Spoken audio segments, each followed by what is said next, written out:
समंदर के रास्ते पुतिन ने चला ऐसा दांव कि अमेरिका और यूरोप के होश फाख्ता रूस से सीधे गोवा तक बनेगी जहाजों की लाइन।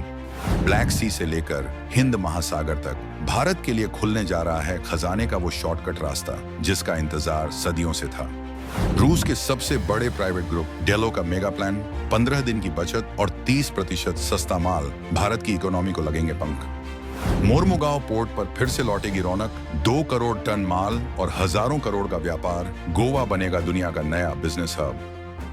दोस्तों, जियोपॉलिटिक्स की दुनिया में एक कहावत है कि जो रास्तों पर राज करता है वो दुनिया पर राज करता है। और आज रूस के राष्ट्रपति व्लादिमीर पुतिन ने एक ऐसा ही गेम चेंजर चाल चल दी है जिसने पश्चिमी देशों की नींद उड़ाकर रख दी है। जब पूरी दुनिया रूस को अलग थलग करने की साजिशें रच रही थी, तब मास्को में एक ऐसी खिचड़ी पक रही थी जिसकी खुशबू अब भारत के तटों तक पहुंच चुकी है। खबर बहुत बड़ी है और इसका असर उससे भी बड़ा होने वाला है। रूस के सबसे ताकतवर प्राइवेट पोर्ट ग्रुप डेलो ने भारत के सामने एक ऐसा प्रस्ताव रखा है जो अगर हकीकत बन गया तो समझ लीजिए कि भारत और रूस के व्यापारिक रिश्तों में एक नई क्रांति आ जाएगी। ये प्रस्ताव है एक डायरेक्ट शिपिंग लाइन का। जी हाँ, रूस के ब्लैक सी में मौजूद नोवोरोसिस्क बंदरगाह से सीधे भारत के गोवा स्थित मोरमुगांव बंदरगाह तक। कोई बिचौलिया नहीं, कोई लंबा रास्ता नहीं, सीधे पॉइंट टू पॉइंट कनेक्शन।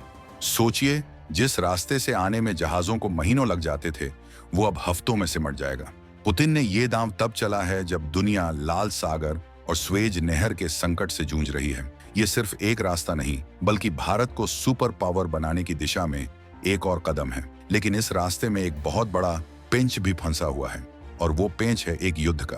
क्या पुतिन वाकई इस गेम को पलट पाएंगे? हम आपको बताएंगे इस धमाकेदार खबर की पूरी कहानी, तो बने रहिएगा वीडियो पर। और इस संबंध में आपके जो भी विचार हो कमेंट में लिखकर जरूर बताइएगा। लेकिन दोस्तों, इस सुपर शॉर्टकट की कहानी में आगे बढ़ने से पहले कुछ ऐसे सवाल हैं जो आपके दिमाग में जरूर तैर रहे होंगे और इन सवालों के जवाब जानना आपके लिए बेहद जरूरी है।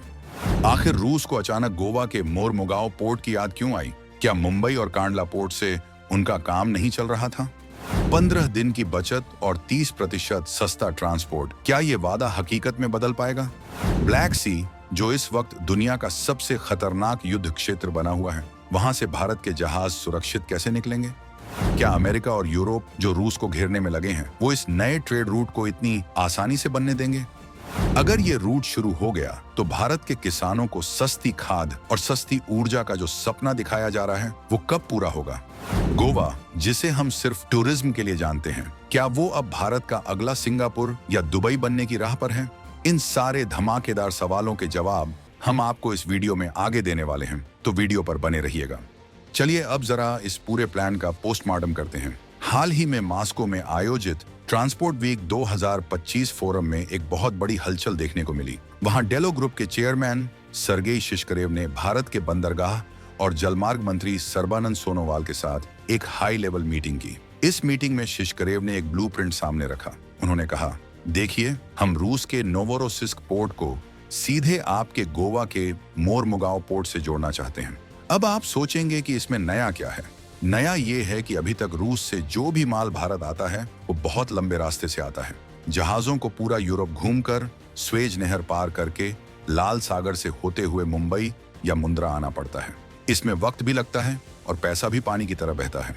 लेकिन डेलो ग्रुप का प्लान है ब्लैक सी रूट। ये रूस से भारत आने का सबसे छोटा समुद्री रास्ता है। शिशकरेव ने बताया कि शुरुआत में वो मुंबई पोर्ट को टच करते हुए नोवोरोसिस्क तक लाइन चलाएंगे, लेकिन उनका अंतिम लक्ष्य है डायरेक्ट लाइन, यानी नोवोरोसिस्क से जहाज चला और सीधे गोवा में आकर रुका। इससे क्या होगा?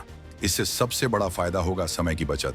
मौजूदा रास्तों के मुकाबले इस नए रूट से 10 से 15 दिन कम लगेंगे। अब आप खुद हिसाब लगा लीजिए, एक जहाज का एक दिन का किराया लाखों डॉलर में होता है। अगर 15 दिन बच गए तो करोड़ों रुपयों की बचत होगी। और जब ट्रांसपोर्ट का खर्चा कम होगा तो जाहिर सी बात है कि जो सामान आ रहा है वो भी सस्ता हो जाएगा। शिशकरेव का दावा है कि इस रूट से माल ढुलाई की लागत 20 से 30% तक कम हो सकती है। ये कोई छोटी मोटी रकम नहीं है।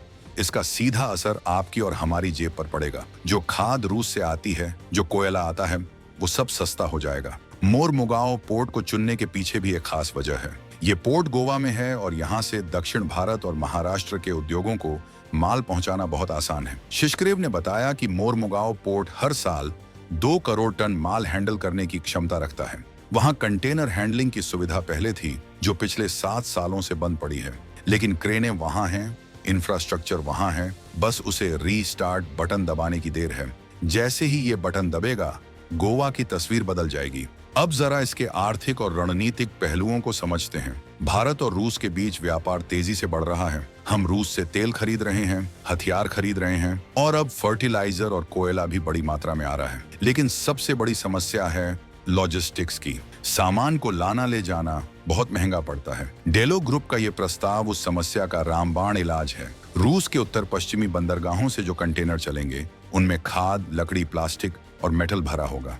ये सब भारत के इंफ्रास्ट्रक्चर और खेती के लिए बहुत जरूरी है। और वापसी में खाली जहाज नहीं जाएंगे। भारत यहाँ से चावल, फल, सब्जियां, दवाइयां, टेक्सटाइल और इंजीनियरिंग गुड्स भरकर भेजेगा, यानी दोनों हाथों में लड्डू। गोवा, जिसे आज तक हम सिर्फ बीचेस और पार्टीज के लिए जानते थे, वो अब कमर्शियल हब बनने जा रहा है। अगर मोरमुगांव पोर्ट एक इंटरनेशनल ट्रांसशिपमेंट हब बन जाता है, तो वहां हजारों लोगों को नौकरियां मिलेंगी, वेयर हाउस बनेंगे, लॉजिस्टिक्स कंपनियां वहां अपने दफ्तर खोलेंगी। दक्षिण भारत के किसानों को सस्ती खाद मिलेगी और इंडस्ट्रीज को सस्ता कोयला। ये भारत की आत्मनिर्भरता की कहानी में एक नया अध्याय जोड़ेगा। रूस के लिए भी ये उतना ही महत्वपूर्ण है।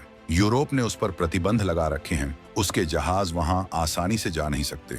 ऐसे में भारत उसके लिए एक सबसे बड़ा और भरोसेमंद बाजार है। वो चाहता है कि उसका माल बिना किसी रोक टोक के भारत पहुंचे, इसलिए वो खुद आगे बढ़कर ये रास्ता बना रहा है। शिशकरेव ने तो यहाँ तक कह दिया है कि वो मोरमुगांव में कंटेनराइज्ड फर्टिलाइजर डिलीवरी का पूरा एक आर्थिक मॉडल तैयार कर रहे हैं। मतलब खाद को बोरियों में नहीं, बल्कि बड़े बड़े कंटेनरों में भरकर लाया जाएगा, जिससे बर्बादी कम होगी और हैंडलिंग आसान हो जाएगी।